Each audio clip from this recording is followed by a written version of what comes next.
Hello everyone, welcome back to my YouTube channel research home science by Varshika ma'am. उम्मीद है आप सभी बहुत बढ़िया होंगे, ठीक होंगे, पढ़ाई अच्छी चल रही होगी। फेस्टिव सीजन चल रहा है तो त्यौहार सेलिब्रेट करने के साथ साथ अपनी पढ़ाई भी कंटिन्यू रखिए, क्योंकि काफ़ी वैकेंसी आप लोग देख रहे होंगे कि आने ही वाली है और कई जगह पे प्री एग्ज़ाम भी हो रहे हैं। जैसे अभी हरियाणा में वैकेंसी आ चुकी है, वहाँ भी प्री एग्ज़ाम होना है, एचटेट जिसे कहते हैं। और याद रखिएगा कि अप्रैल में यहाँ पे 2024 में इलेक्शन होना है, तो इसके पहले ही काफ़ी वैकेंसी क्लियर हो सकती है, तो आप लोग पढ़ते चलिए। आज हम लोग जो वीडियो बात करने वाले वो होगा सुइंग मशीन नीडल के बारे में। मतलब कि सिलाई मशीन में जो नीडल लगाए जाते हैं, सुई लगाई जाती हैं, उनके बारे में हमें यहाँ डिटेल पढ़ना है। इस वीडियो के अंतर्गत हम लोग देखेंगे कि कौन से नंबर की सुई का प्रयोग किस प्रकार के फैब्रिक पे करना चाहिए। ठीक है, तो चलिए शुरू करते हैं वीडियो। यहाँ पे आप देखेंगे जो सुई का नंबर है अमेरिकन साइज़ में दिया हुआ है, यूरोपियन साइज़ में दिया हुआ है। फैब्रिक का वजन कैसा होना चाहिए और फैब्रिक कौन से हैं, टाइप क्या है, उनको याद रखिएगा। जितनी महीन सुई उतने महीन कपड़े पे प्रयोग करनी चाहिए। जो भी हल्के कपड़े हैं, महीन कपड़े हैं, उन पे सबसे कम नंबर की सुई का प्रयोग करना चाहिए। और जितने मोटे हैवी कपड़े होते जाते हैं उन पे भारी नंबर या ज़्यादा नंबर की सुइयों का प्रयोग किया जाता है। तो यहाँ देखिए अमेरिकन साइज़ में नंबर दिया हुआ है, यूरोपियन साइज़ में नंबर दिया हुआ है, तो सारी डिटेल आपके सामने है।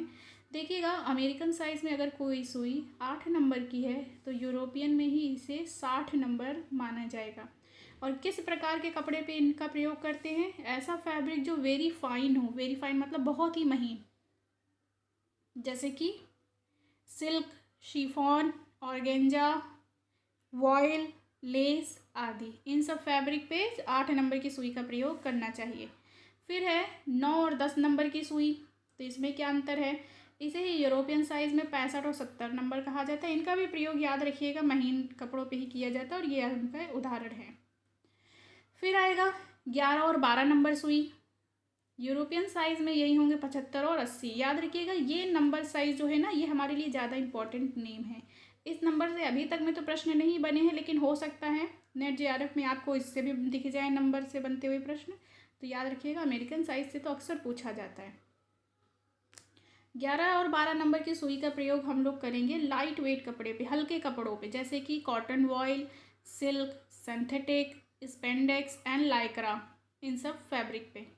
फिर अगर हम बात करें 14 नंबर की सुई, तो यूरोपियन साइज़ में इसे 90 नंबर सुई कहा जाएगा, जो कि मीडियम वेट, मध्यम वजन वाले, मध्यम भार वाले कपड़ों पे इनका प्रयोग किया जाएगा, जैसे कि quilting fabric, cotton, velvet, fine corduroy, linen, muslin, jersey, tricot, knits, यहाँ पे ध्यान दीजिएगा, लाइट वूल, फिर इसके बाद स्वेट शर्ट, नेट, फ्लीस आदि।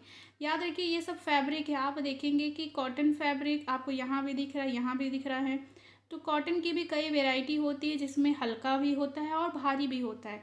जैसे ढाका का मलमल, वो बहुत ही महीन रेशों से बनता है, कॉटन के रेशों से बनता है। लेकिन खद्दर की बात की जाए तो वो भी कॉटन से ही बनता है, लेकिन वो मोटा रेशा होता है। तो इसी आधार पर इन नंबर को भी हम बदल सकते हैं। फिर आप देखिएगा 16 नंबर की सुई, सभी सुइयों में सबसे ज़्यादा फेमस होती है 16 नंबर की सुई। 16 नंबर अमेरिकन साइज़ में, इसे यूरोपियन साइज़ में 100 कहा जाएगा।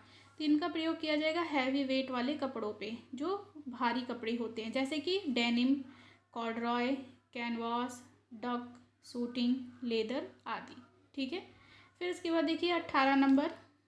तो 18 नंबर के फैब्रिक के अंतर्गत 18 नंबर अमेरिकन साइज़ में होगा, 110 नंबर यही हो जाएगा यूरोपियन साइज़ में, जो कि कपड़े वेरी हैवी हो। मतलब यहाँ तो भारी कपड़ों का ही नाम था, यहाँ पे बहुत ही भारी भारी कपड़ों का नाम, जैसे कि heavy denim, heavy canvas, upholstery fabric, faux fur आदि। ठीक है, फॉक्स फर, ये सब।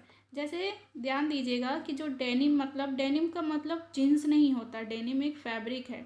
इसी डेनिम फैब्रिक से आप देखेंगे तो जैकेट का भी निर्माण होता है, कुर्तियाँ भी बनती हैं, शर्ट भी बनती, जीन्स भी बनती है।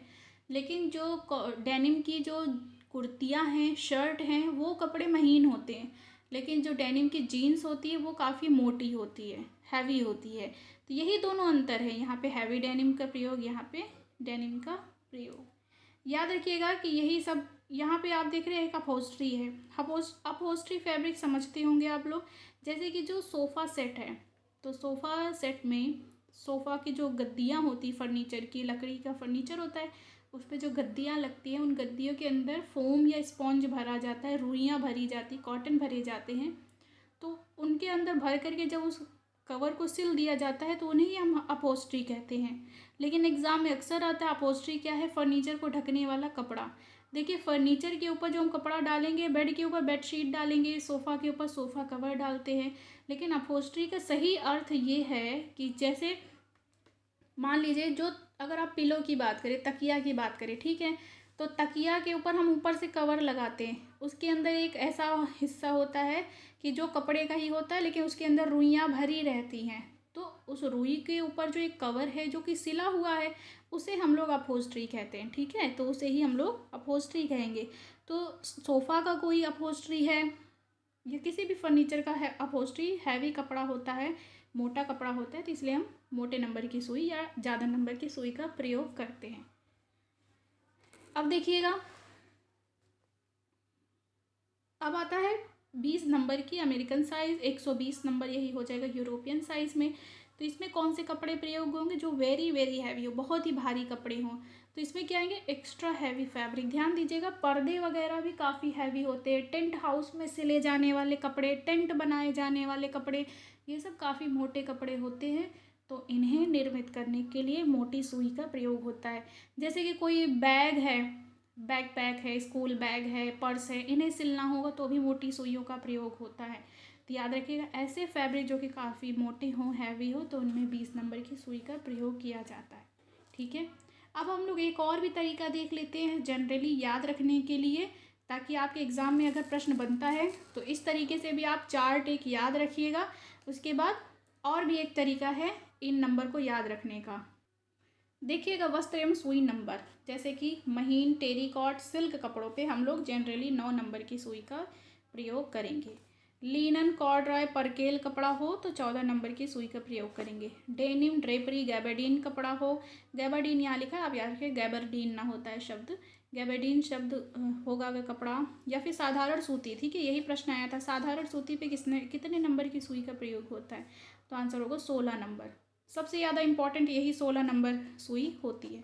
फिर है भारी कपड़े, अपहोस्ट्री, कैनवास, इन पे किस तरीके के नंबर की सुई का आप प्रयोग करेंगे, तो आंसर होगा 18 या 19 नंबर की सुई। तो ये 2 तरीके हैं, आप चाहे आप इस चार्ट को याद करके याद कर सकते हैं एग्ज़ाम के लिए, चाहे इन्हें। तो याद रखिएगा कि यहाँ पे जैसे ये जो कपड़ों का जो एग्जाम्पल दिया है फैब्रिक का, ये कम है। बाकी आप ये देख रही होंगी चार्ट, इसमें कई प्रकार के फैब्रिक आपको नाम बताए गए हैं, तो आप दोनों तरीके से इन्हें याद रख सकते हैं। तो उम्मीद है आज का वीडियो आपको अच्छा लगा होगा। आज के लिए इतना ही। वीडियो पसंद आया हो तो लाइक शेयर सब्सक्राइब कर दीजिए, कमेंट करके बताइएगा। अपना ख्याल रखिएगा। धन्यवाद।